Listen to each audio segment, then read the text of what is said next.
प्रभु यीशु के सामर्थ्य नाम में आप सबको जय मसीह की। Praise the Lord. आइए आज के सुंदर दिन में हम अपना ध्यान परमेश्वर के वचन की ओर लेकर जाएं। मेरे साथ मरकुस के सुसमाचार को निकालिएगा, उसका 6वां अध्याय और वचन 31। यहाँ इस प्रकार से लिखा है उसने उनसे कहा, तुम आप अलग किसी एकांत स्थान में चलकर थोड़ा विश्राम करो, क्योंकि बहुत लोग आते जाते थे और उन्हें खाने का अवसर भी नहीं मिलता था। Praise the Lord, hallelujah. परमेश्वर के लोगों एक ऐसा काम जिसमें खाने को भी समय ना मिले। कई बार हम लोग आपस में ऐसे ही बोलचाल की भाषा में बोलते हैं, मैं इतना बिजी हूँ, इतना खाने का फुर्सत नहीं या नहाने का फुर्सत नहीं। कई ऐसे शब्द हम बोलचाल की भाषा में, आम बातों में हम इस प्रकार की चर्चा करते हैं। प्रभु यीशु मसीह के साथ रहने के कारण प्रेरितों का जो जीवन था वो बहुत ही व्यस्त, बहुत ज़्यादा व्यस्त जीवन था, इतना कि उन्हें खाने पीने का अवसर भी नहीं मिल पाता था। यदि 6वें अध्याय के 7 वचन से लेकर 13 पद तक अगर आप पढ़ेंगे, प्रभु यीशु मसीह ने इन प्रेरितों को 2-2 करके सेवा में भेजा। बड़े चिन्ह चमत्कार अद्भुत काम हुए, काफ़ी मिराइकल्स हुए, इतनी सेवकाई, इतनी मिनिस्ट्री, काफ़ी ये थके हुए थे और इनका मन उत्साहित था। लेकिन प्रभु ने कहा ब्रेक। 31 वचन के अगर हेडिंग को अगर आप पढ़ेंगे तो यहाँ पर लिखा है प्रेरितों की वापसी और एकांतवास। यानी प्रेरित लोग प्रभु की सेवा करके आ रहे हैं और अब प्रभु चाहते हैं कि ये सब काम से, प्रभु के काम से आप विश्राम करें, एकांतवास में चले जाओ और चुप वहाँ बैठो और पिता के साथ संगति करो, चुपचाप। Hallelujah, praise the Lord. हम में से कितने लोग ऐसे हैं, इतना काम, नाइट ड्यूटी चल रहा है, दिन की ड्यूटी, ओवर टाइम, ना जाने क्या क्या। आप कहेंगे कि जीवन के लिए ज़रूरी है। मानता हूँ जीवन के लिए ज़रूरी है, पर सबसे ज़रूरी क्या है? मैं जीवन के लिए ज़रूरी है तो मैं मानता हूँ, पर जीवन के लिए ज़रूरी से ज़्यादा ज़रूरी है जीवन ज़रूरी है। जीवन के लिए ज़रूरी है, पर अगर आपका जीवन ही नहीं रहा तो फिर ये सब चीज़ें किस काम की? परमेश्वर का वचन कहता है कि मनुष्य का जीवन उसकी संपत्ति की बहुतायत से नहीं हो सकता। परमेश्वर के लोगों, आप अगर ठीक हैं तो सारी चीज़ें ठीक हैं, और अगर आप ही ठीक नहीं हैं तो ये सारी सुख सुविधाएँ किस काम की? परमेश्वर के वचन में लिखा है, एक धनवान के विषय में प्रभु ने एक दृष्टांत बताया और कहा कि वो धनवान का जब मृत्यु हुआ, उसका प्राण छूट गया, तो वचन में लिखा है कि जो कुछ तेरा था वो फिर किसका होगा? अगर आज रात तेरा प्राण तो उससे ले लिया जाए तो जो कुछ कमाया, जो कुछ तूने बटोरा, किसका होगा?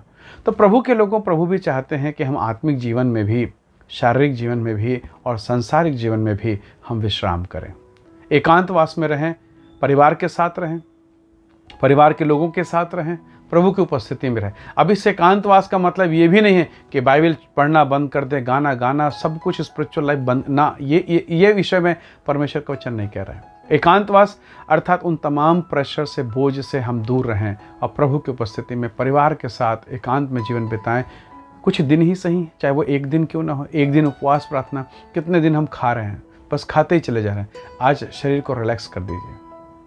कितने दिनों से हम घूम ही रहे हैं, कितने दिनों से हम काम ही कर रहे हैं। एक दिन रिलैक्स कीजिए, अपने आप को घर में लॉक कीजिए, प्रार्थना कीजिए। ये सबसे क्वालिटी टाइम होगा जो आप पिता के साथ बिताएंगे। प्रभु ने अपने शिष्यों से कहा कि जाओ एकांतवास में अलग रहो, विश्राम करो। Praise the Lord. हमारा प्रभु, हमारा पिता, हमारा सृजनहार हमारी कितने परवाह करता है। हम थकते हैं, उसकी भी चिंता है। हमें एकांत में होना चाहिए, उसकी भी चिंता है। बहुत बार जब आप किसी मशीन को लगातार आप इस्तेमाल करते हैं, उसकी क्वालिटी ख़त्म हो जाती है।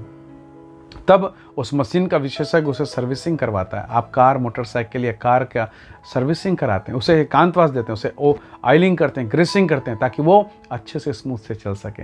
अपने स्पिरिचुअल लाइफ में, अपने भौतिक जीवन में, सांसारिक जीवन में भी ये आवश्यक है कि हम परमेश्वर के साथ उसकी उपस्थिति में रहें। आज के सुबह मैं आपसे कहना चाहता हूँ, ऐसा कौन सा बात है जो आपको दबा के रखा है? कौन सा काम जिसमें आप बहुत प्रेशर में हैं? कौन सा ऐसा चीज़ है? परमेश्वर के लोगों, हो सकता है आपके लिए मोबाइल हो सकता है ऐसी कोई बात हो, कोई संबंध, कोई व्यवहार, कोई विचार जो आपको दबाई जा रही है।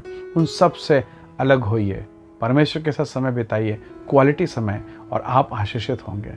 देखिए, दिन के मुझे बड़ा आशीष में लगता है कि परमेश्वर दिन भर स्वर्ग में है, पर दिन के ठंडे समय में परमेश्वर आदम और हव्वा के साथ बैठ के बातें करता है। Praise the Lord.